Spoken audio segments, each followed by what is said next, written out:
Hi, this is Dr. Tracy. It is Saturday night at 10:20 and I am waiting for an emergency to come in. And I thought this would be a really good time to talk about emergencies at Marshall Animal Clinic if you have not had to have one. And I hope you haven't. If you have, you know how this works. So just so you know, there are 5 of us that do emergency work after hours. So when you call, it could be any one of us doctors. We may or may not be familiar with your specific pet, but we're always going to do our best to ask the right questions and decide over the phone how urgent it is and whether or not they need to be seen.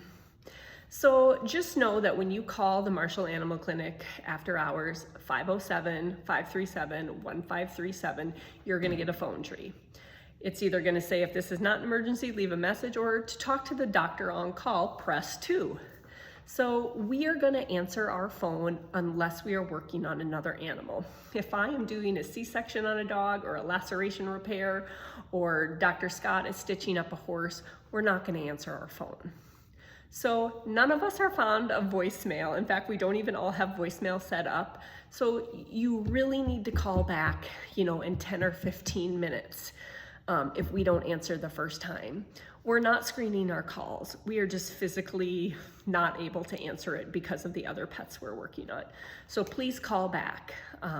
Call back until you get us. You're welcome to leave a message if there is a doctor with a voicemail, but I'm going to be honest, we don't always listen to it.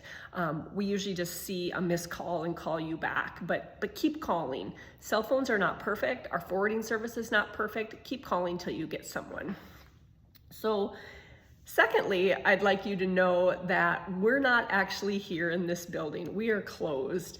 The doctor on call is a one-man band. We are not staffed 24 hours. In fact, we're not staffed after hours at all. We do have the ability to call people in if we need to, but normally what we do as the veterinarian on call is we assess life or death. We do the best we can to get pain control, support shock. If it's something simple like a laceration repair and whatnot, that's not a big deal. But emergencies are very wide. I mean, you could consider a cut on a hunting dog an emergency, or you can consider a GDV on emergency.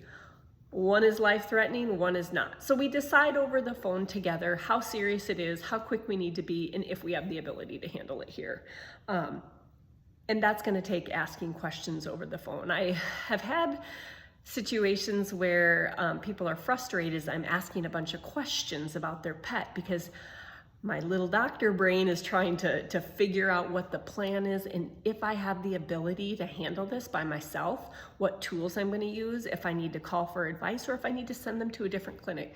So I know your pet is hurting and I know you're scared, but please be patient as I ask the questions because I'm not at the clinic. Well, I'm at the clinic. But at home or at Walmart or wherever I am when you call, I don't have the ability to look up your records. So, yeah. Also expect with emergency or after hours, we do have an emergency fee. Now that fee kind of depends on the time of day.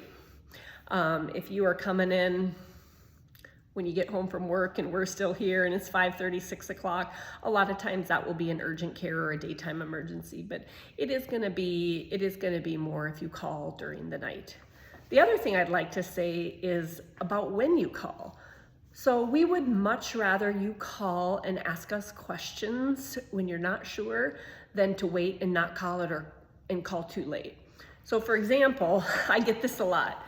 I pick up the phone and people say, I don't know if this is an emergency, but my dog ate this. My dog is doing this. Thank you. Thank you for calling.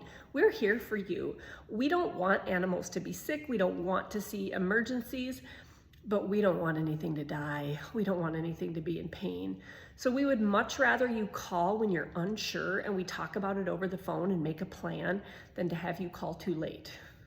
And I mean late, like too late for your pet, too late to make them vomit, to puke up that chocolate, too late because they've been struggling to breathe and they have fluid in their lungs, and too late like 10:30 at night. So you do not get the best version of me or the best version of Dr. Pat or Carly in the middle of the night. Let's be honest, like, we're tired, we've worked all day, our brains are fried, maybe we skipped lunch. You are gonna get a better, sharper, quicker, more organized veterinarian at 7 o'clock at night than you are at 1 in the morning. So physically, call sooner. A perfect example would be if you get home from work, your dog's lethargic, it doesn't wag its tail, doesn't meet you at the door, and this is unusual, and you're worried. Call. We might still be here. I might answer the phone and be like, will your dog take a treat? Does he normally go on a walk? Do you see vomit or diarrhea in the house? And you'll say, no, I don't see any of that. He's just not wagging his tail. He's not himself.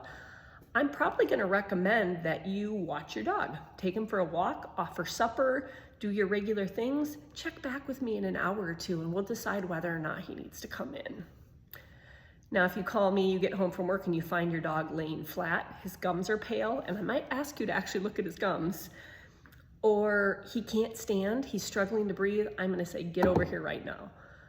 So we're gonna offer different plans based on the individual history, but just know we would rather talk to you 3 different times on the phone about the progress of your pet, if they're getting better or worse, than to have a tragedy. So I hope I covered everything. There are more things to cover on emergencies. I could probably talk forever telling you like war stories about crazy emergencies, and best practices and happy endings and sad endings, but it's late. It's late, and my emergency is going to be here any minute. I actually think I have 2. I think I have one coming and one right behind it. It's been quiet all night. Phone hasn't rung all day, and then it rings, and that's okay. That's what we signed up for. That's why we're here. It's all part of the job. And though we don't like emergencies because we don't want anybody to be in pain or suffering, it's very rewarding to be here for you and help you through the hard time.